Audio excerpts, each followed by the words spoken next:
Panam city. বাংলার হারিয়ে যাওয়া এক নগরী এই পানাম সিটি। সোনারগাঁয়ের প্রায় ২০ কিলোমিটার এলাকা জুড়ে গড়ে উঠেছে এই নগরী। এখানকার প্রতিটি বাড়িগুলো ছকে আঁকা কোনো নগরী নয়, এবং এই নগরীর প্রতিটি বাড়ির সাইজ ও নকশায় রয়েছে ভিন্নতা।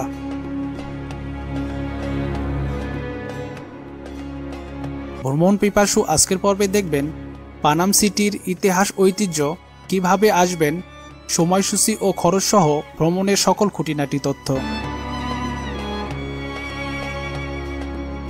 আজকে আমরা যাচ্ছি ঢাকার গুলিস্তান থেকে।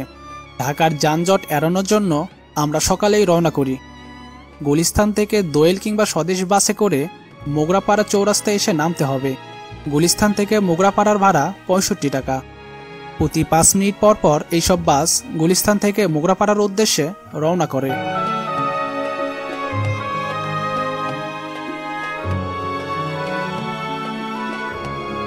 আমরা ১ ঘন্টার মধ্যে মোগরাপাড়া পৌঁছে যাই।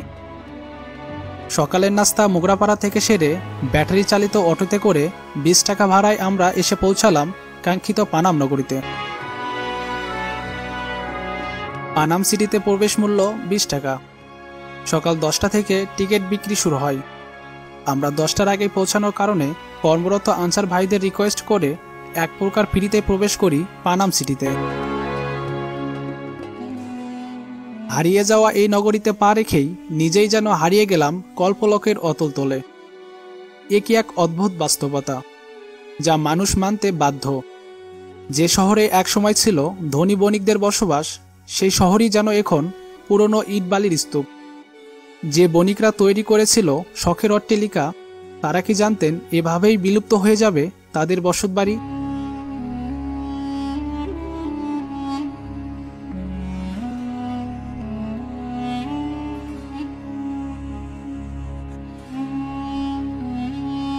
চলুন জেনে নেই পানাম নগরীর পূর্ণাঙ্গ ইতিহাস। ১৫ শতকে ঈসা খাঁ বাংলার প্রথম রাজধানী স্থাপন করেছিলেন সোনারগাঁয়ে। পূর্বে মেঘনা আর পশ্চিমে শীতলক্ষ্যা নদীপথে বিলেত থেকে আসত বিলাতি থানকাপড়, দেশ থেকে যেত মুসলিম। শীতলক্ষ্যা আর মেঘনার ঘাটে প্রতিদিনই ভিড়ত পালতোলা নৌকা। প্রায় ওই সময়ই ইস্ট ইন্ডিয়া কোম্পানির বাণিজ্যিক কার্যক্রম ও চিরস্থায়ী বন্দোবস্তের ফলে ইউরোপীয় অনুপ্রেরণায় নতুন ঔপনিবেশিক স্থাপত্য রীতিতে গড়ে ওঠে পানাম নগরী। পরবর্তীতে এই পোশাক বাণিজ্যের স্থান দখল করে নেয় নীল বাণিজ্য। ইংরেজরা এখানে বসিয়েছিলেন নীলের বাণিজ্য কেন্দ্র।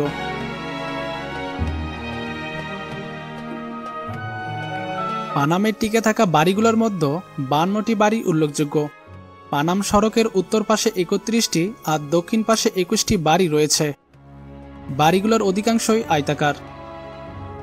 উত্তর দক্ষিণে বিস্তৃত, উচ্চতা ১ তলা থেকে ৩ তলা। বাড়িগুলোর স্থাপত্য ঔপনিবেশিকতা ছাড়াও মোগল, গ্রিক এবং গান্ধারা স্থাপত্য শৈলের সাথে স্থানীয় কারিগরদের অপূর্ব সংমিশ্রণ দেখা যায়। প্রতিটি বাড়িরই ব্যবহার উপযোগিতা, কারুকাজ, রঙের ব্যবহার এবং নির্মাণ কৌশলের দিক দিয়ে উদ্ভাবনী কুশলতায় ভরপুর। ইটের সাথে ব্যবহার করা হয়েছে ঢালাই লোহার তৈরি ব্রাকেট, ভেন্টিলেটর আর জানালার গ্রিল। মেঝেতে রয়েছে লাল, সাদা, কালো মোজাইকের কারুকাজ। ২০০৬ সালে ওয়ার্ল্ড মনুমেন্ট ফান্ডের তৈরি বিশ্বের ধ্বংসপ্রায় ১০০টি ঐতিহাসিক স্থাপনার তালিকায় পানামনগর স্থান পায়। প্রায় প্রতিটি বাড়িতেই খিনাল ও ছাদের মধ্যবর্তী স্থানে নীল ও সাদা ছাপ দেখা যায়। এছাড়া বাড়িগুলোতে নকশা ও কাস্টের আয়রনের কাজ একেবারেই নিখুঁত। কাস্ট আয়রনের এই কাজগুলো ইউরোপের কাজের সমতুল্য বলে বিশেষজ্ঞদের অভিমত। এর সাথে আছে সিরামিক টাইলসের রূপায়ণ। প্রতিটি বাড়ি অন্দরবাটি এবং বহির্বাটি এই দুই ভাগে বিভক্ত হয়ে গেছে। বেশিরভাগ বাড়ির চারদিকেই ঘেরাটোপের ভিতর আছে উন্মুক্ত উঠান।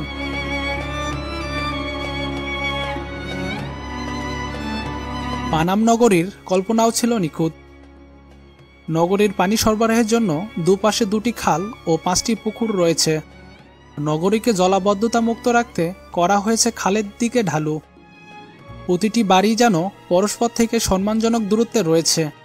নগরীর যাতায়াতের জন্য রয়েছে এর একমাত্র রাস্তা, যা এই নগরীর মাঝখান দিয়ে বয়ে গেছে এপাশ ওপাশ।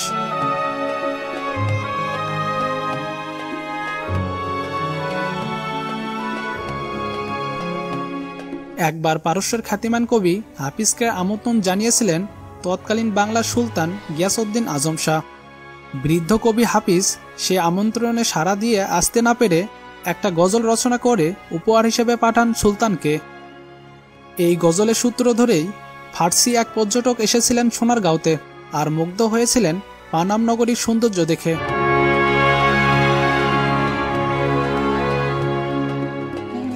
2010 সালে নাসিরউদ্দিন ইউসুফের পরিচালনায় গেরিলা নামের একটি পূর্ণদৈর্ঘ্য চলচ্চিত্রের চিত্রায়ন হয় এই পানাম নগরীতে। চলচ্চিত্রে মুক্তিযুদ্ধপূর্ব বাংলাদেশকে তুলে ধরতে পানাম নগরীকে বেছে নেওয়া হয়েছিল। চলুন এবার জেনে নেওয়া যাক পানাম নগরের ধ্বংসের ইতিহাস।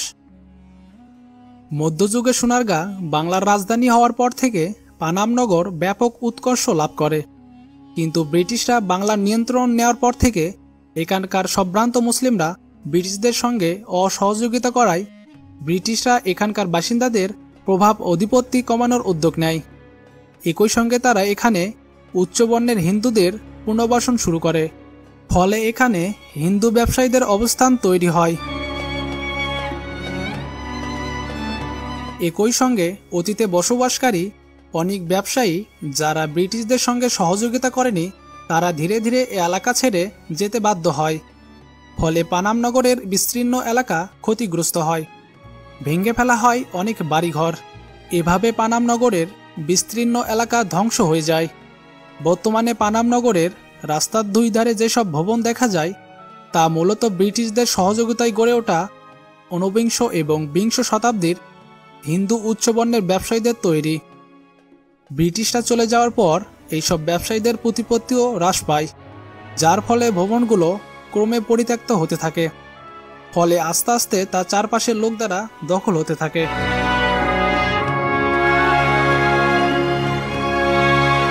বাংলাদেশ স্বাধীন হওয়ার আগেও পরে বাড়িগুলো 10 থেকে 15 বছরের জন্য ইজারা দেওয়া হয়। মূল বাসিন্দাদের অবর্তমানে বাড়িগুলো অযত্নে ক্ষয়ে যেতে থাকে, ফলে 2004 সালে আর ইজারা নবায়ন করা হয়নি।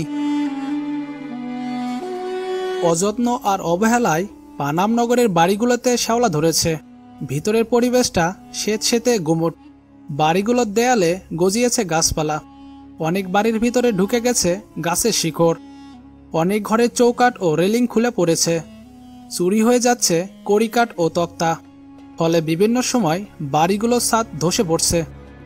সেই সাথে ধসে পড়ছে বাংলার সুলতানদের ইতিহাস আর ঐতিহ্যে ঘেরা বাড়িগুলো। পানাম সিটি নিয়ে আরও কোনো প্রশ্ন থাকলে আমাদের কমেন্ট করে জানান। ভিডিও ভালো লাগলে লাইক করুন এবং শেয়ার করুন সবার সাথে। আমরা নিয়মিত দর্শনীয় স্থানের ভিডিও আপলোড করে থাকি, তাই আমাদের ভ্রমণ পিপাসু চ্যানেল সাবস্ক্রাইব করা না থাকলে এখনই ঝটপট সাবস্ক্রাইব করে ফেলুন। আজকের মতো এ পর্যন্তই। পরের পর্ব দেখার আমন্ত্রণ জানিয়ে আজ এখানেই শেষ করছি। সবাই ভালো থাকুন ও নিরাপদে থাকুন। আসসালামু আলাইকুম।